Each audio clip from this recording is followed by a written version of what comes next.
Megastar Chiranjeevi మన శంకర వరప్రసాద్ లో వెంకటేష్ ఓ కీలక పాత్ర పోషిస్తున్నారు. ఇటీవలే ఆయన సెట్స్ లోకి అడుగుపెట్టారు. చిరంజీవి వెంకీలపై కీలక సన్నివేశాల్ని తెరకెక్కిస్తున్నారు. నవంబర్ తొలి వారం వరకు ఈ షెడ్యూల్ ఉంటుంది. నిజానికి ఈ డేట్లు ఆయన త్రివిక్రమ్ సినిమాకు కేటాయించారు. ఈ నెల 26 నుంచి త్రివిక్రమ్ సినిమా సెట్స్ పైకి వెళ్లాలి. అందుకు ఏర్పాట్లన్నీ పూర్తి చేసుకున్నారు. కానీ చిరంజీవి సినిమా కోసం త్రివిక్రమ్ సినిమా పక్కన పెట్టాల్సి వచ్చింది. చిరు సినిమా పూర్తయ్యాకే త్రివిక్రమ్ ప్రాజెక్టు పట్టాలెక్కిస్తారు. నవంబర్ చివరి వారంలో త్రివిక్రమ్ సినిమా సెట్స్ పైకి వెళ్లే అవకాశం ఉంది. చిరుతో వెంకీకి ప్రత్యేకమైన అనుబంధం ఉంది. పైగా దర్శకుడు అనిల్ రావిపూడి అంటే చాలా ఇష్టం. వీరిద్దరి కాంబోలో హ్యాట్రిక్ సినిమాలు వచ్చాయి. సంక్రాంతికి వస్తున్నామైతే కెరియర్ బెస్ట్ గా నిలిచింది.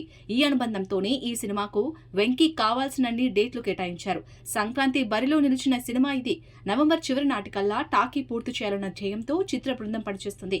అందుకే వెంకీ తన సినిమాని సైతం పక్కన పెట్టి చిరు సినిమాకి కాల్ షీట్లు అందించారు. మన శంకర వరప్రసాద్ లో వెంకీది చిన్న పాత్రం కాదు, చాలా ప్రాధాన్యమున్న క్యారెక్టర్. సెకండ్ హాఫ్ లో కథని మలుపు తిప్పే పాత్రలో ఆయన కనిపించబోతున్నారు. వెంకీ క్యారెక్టర్ దాదాపు 45 నిమిషాల వరకు ఉండబోతుందని టాక్. చిరు వెంకీలపై ఓ పాట కూడా చిత్రీకరించనున్నారు. చిరు వెంకీ ఈ సినిమాలో స్నేహితులుగా కనిపించబోతున్నారని, సంక్రాంతికి వస్తున్నాం ఫ్లేవర్ లోనే వెంకీ పాత్ర ఉండబోతుందని టాక్. నయనతార ఈ చిత్రంలో కథానాయికగా నటిస్తున్న సంగతి తెలిసిందే. బీమ్స్ సంగీతాన్ని సమకూరుస్తున్నారు. ఇప్పటికే ఓ పాట బయటకు వచ్చింది. రమణ గోగుల పాడిన పాటని త్వరలో విడుదల చేస్తారు.